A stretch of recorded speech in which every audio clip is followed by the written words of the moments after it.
just need that single one main phase. What would the other kinds of disruption that Justin would need? Do you think he needs at least 2 in this upcoming game? So 1 wasn't enough, and because so much of Jeffrey's deck is geared towards extending beyond an interruption, I think he needs multiple. Jeffrey has the huge luxury, and this is the case with a lot of combo decks that exist, whether it's his EXODIA deck or some of the others out there.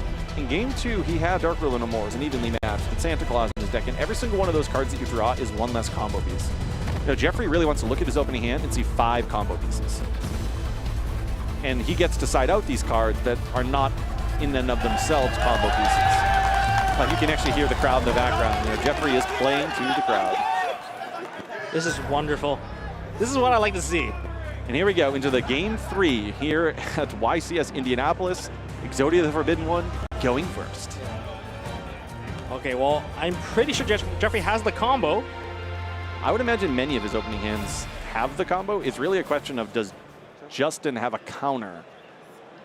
Okay, so special summon junk forward, and then we summon out the connector. We know the connector gets you there.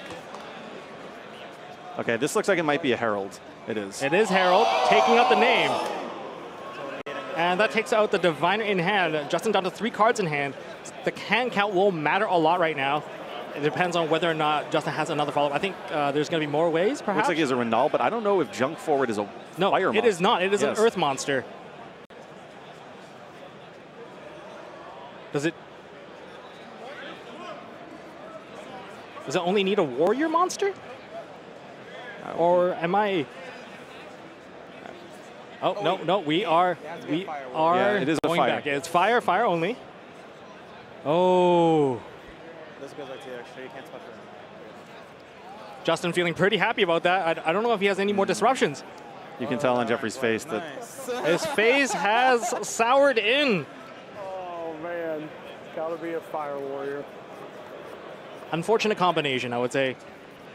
He has another connector in hand as well. and an Ignite Pendulum Monster, so he is unable to make a play with that current hand. Well, that depends whether or not Justin can make a play, or maybe he overcorrected his new deck at post side and does not have a starter himself. It happens from time to time. You don't need too much. That's true. That is true. But going into a deck that can win on the very first turn, some people might overcommit because you just have to see it. Like, you have to see it. Now. Oh, wow. Justin's face looks, this is quite an entertaining match. Just watching these players really enjoying being here. Really enjoying this match, even though it's a match that you might not typically anticipate seeing. Now, knowing that Jeffrey went first, if you decide to go first, you might not put as many disruptions because you're only expecting to win on that very first turn. I don't know if you have your disruptions. You're not going to have any. If you're playing a strategy like this, you are not giving Dark Ruler, Evenly Mad, Feather Duster, any of those type of cards. Santa Claus. Oh my. Oh no! He's proceeding to set one monster phase and passing turn. That buys Jeffrey another turn to try again, and he has a new normal summon. He can keep on going. We're going to see if Justin's hand has it. He needs to draw. He's so excited. Look at Justin being like, you need to draw. He was so excited, he put his glasses back on, ready to go. The problem here is that this probably means that Justin has interactions in the hand, so we'll see if this goes through. As I just mentioned here, now another connector has been summoned onto the field. Are we going to be able to get a peek into the hand? Is there another Divine? Oh, Ash Blossom Joy Spring, preventing the peek in the hand, but there's still two warriors on the field. And will we get there? We got 15 minutes on the clock still available. That's plenty of time to execute the strategy. And again, he's going to win in this main phase if this combo goes uninterrupted. So there are no battle phases needed. There's the EXODIA tail, two tails of the Noble Knights. He took off the seatbelt now. He's ready to go full throttle now. No holding back. And the effect to add is resolving, which I then assume going to mean that the effect to special summon from the deck is going to resolve. Can you believe what we're about to see? Yeah, I can't believe it. Right now we're seeing EXODIA win. So this is adding the pendulum skill. So you can still activate the pendulum because you just can't summon out that card. And he has another copy of an Ignite in his hand, so it's actually huge that he can put both of the pendulum zones covered. Is Soul Effect. We're going to send an equipment to the graveyard to summon out a level 1 from the deck. There's the Durandal. Durandal, yep. I'm going to take a wild guess that's going to be a Renault, so they can add back the Durandal, but I could be wrong. Could be Squeakle, it could be any of these guys. He has Ronald in hand already. Remember, he tried to. I mean, he That's could true. probably summon another copy of it. It is a Fire Warrior. It is not restricted. You can special summon the other one from your hand just for having a Fire Warrior. So although it in and of itself is a Fire Warrior, there is no restriction. Durandal effect, targeting the Renault effect of Durandal, destroying itself, and to add a Fire Warrior into hand. This is where we're going to get Ignis. We're going to see this one play out now. It's really interesting how all these differing strategies and different archetypes overlap with each other. Now, the fact that Ignis is a Fire Warrior, combining with the Durandal, it's really exciting to see. It's like a jigsaw puzzle that you piece together from other jigsaw puzzles, but somehow the pieces still work, and it still completes the entire puzzle. I feel like a lot of Pendulum strategies have historically had that type of feel to them. Mm-hmm. And we get the Templar.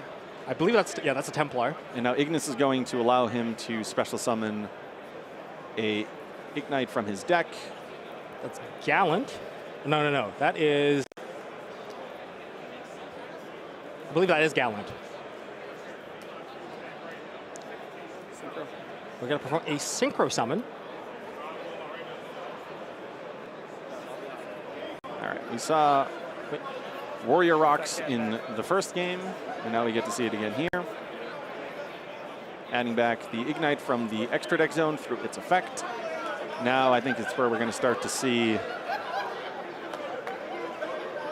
Beyond the Pendulum. Yep. Beyond the Pendulum. Then we're going to load the scales up. Justin's sitting back in his chair thinking, I've seen this before. Oh, yeah. Deja vu. It's a repeat. He's repeating some of the iconic opening episodes of the Yu-Gi-Oh! Oh, yeah. Show. This is episode 1 with Exodia. It is. He's just repeating it over again. Justin also sitting here for the ride now.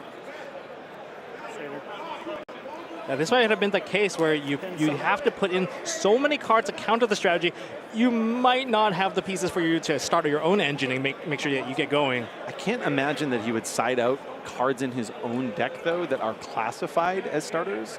You know, I would imagine that he would side out maybe a Divine Incarnate type card that obviously isn't going to line maybe up. Maybe the Nessies, Mothmans. You don't need those ones because they're not good to open. They are pseudo starters at times, right? They can start pushing to the field, particularly a card like Mothman that can put a level 4 in the field. So I don't know if I necessarily side those. Oh, here it is. Yeah, here it is. Yep. Time Star Magician searches out Exodia, the Forbidden One. Destroy, protect. We're destroying the Time Star Magician. This is an incredible interaction. Being able to dump the Blue Dragon Summoner through this interaction of protecting the Time Star Magician is genius. And Celine's coming onto the field now. The one of 3 Celines that we will be seeing. Oh boy. And this combo inherently puts a spell in the graveyard because of a Soul Day. So if there was ever that concern that you didn't actually get access to a spell and you only relied on your 2 Pendulums, well, nope, this combo puts 3, so Celine is always going to be able to special summon. Likely we're going to see a Cross Sheep being summoned right after this. Yep, take the Celine, take the Blue Dragon Summoner. And we do have the Ignis and the Draco Slayer and the Pendulum. We have everything we need. We have 1 leg. 3 more to go. And now he's going to conduct the Fusion Summon by tributing both of these for the Dino Nister Power, the Mighty Draco Slayer, and that's going to trigger the Cross Sheep effect. Blue Dragon Summoner. And Blue Dragon Summoner left the keys on the field, decided to come back and grab them again thanks to the effect of Cross Sheep. Justin just trying to check everything, make sure all the I's are dotted and the T's are crossed by just verifying the fusion requirements, or in this case for the alternate summoning requirements of Dino Nister Power, the Mighty Draco Slayer. Second Celine. Getting any of those Celines would be so high value. I think there's just exactly enough to do it. There's the arm. Justin's face is just priceless. And you can hear the crowd. The crowd goes wild here. I'm just going to let them take the wheel right here. Celine number 3. Celine number 3 is going on board. He's going to do it. There's a ton. Oh boy. Another leg. One more piece. The crowd is chanting, one more piece. This is a historical moment here in Indianapolis. Oh my goodness. It has been an honor to sit in the booth and watch Jeffrey in games 1 and 3. Appaloosa? Oh, just for the extra bet, just in case. Just in case. We're going to go into Appaloosa at the end of this. This is clean. This is very clean. We got the other arm.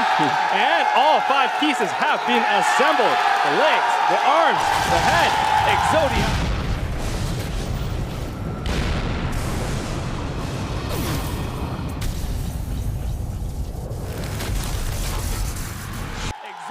Obliterate.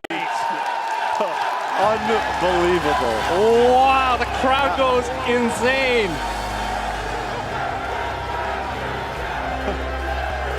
This is the kind of feature match we love to see.